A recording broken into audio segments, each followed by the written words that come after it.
Well, this was the week when the Tory government finally and totally lost control. No, in fact, they lost the plot on illegal immigration.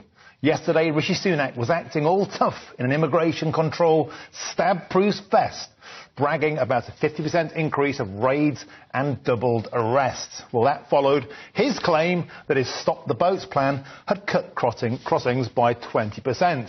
But anybody with half a brain and the ability to say, "Alexa, what's the weather like in Dover?"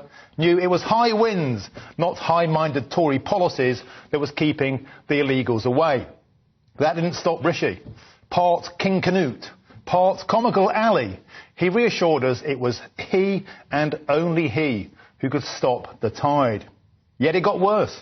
Today it emerged the Home Office spent a whopping £3.6 billion on asylum support in 2022-23, nearly double the year before.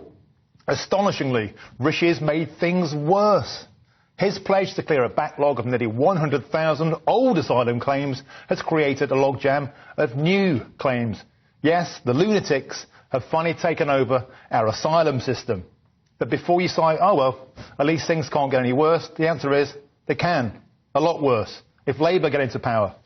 Because like Rishi, Keir Starmer likes to talk tough on borders. But like Rishi, he'll be another chocolate teapot. Yvette Cooper, his shadow Home Secretary, is basically Gary Lineker in a wig.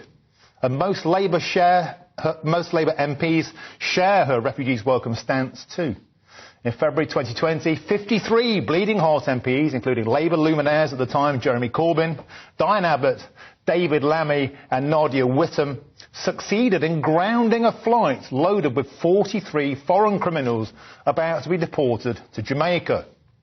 3 of those criminals went on to reoffend, including one, Ernesto Elliott, who brutally stabbed a man to death.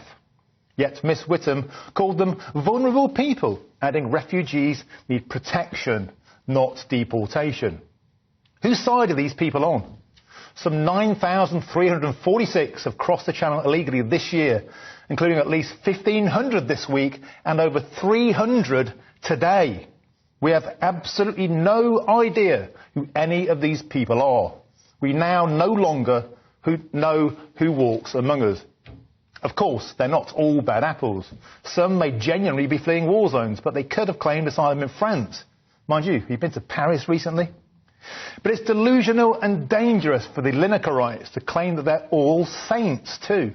In April, security sources leaked to the Daily Mail revealed that there are at least 19 terrorists living at full taxpayers' expense, including Islamic State members who came here in dinghies. But this is likely to be just the tip of the iceberg. Surely it's time to cry, enough is enough. So how can we make Britain safe again?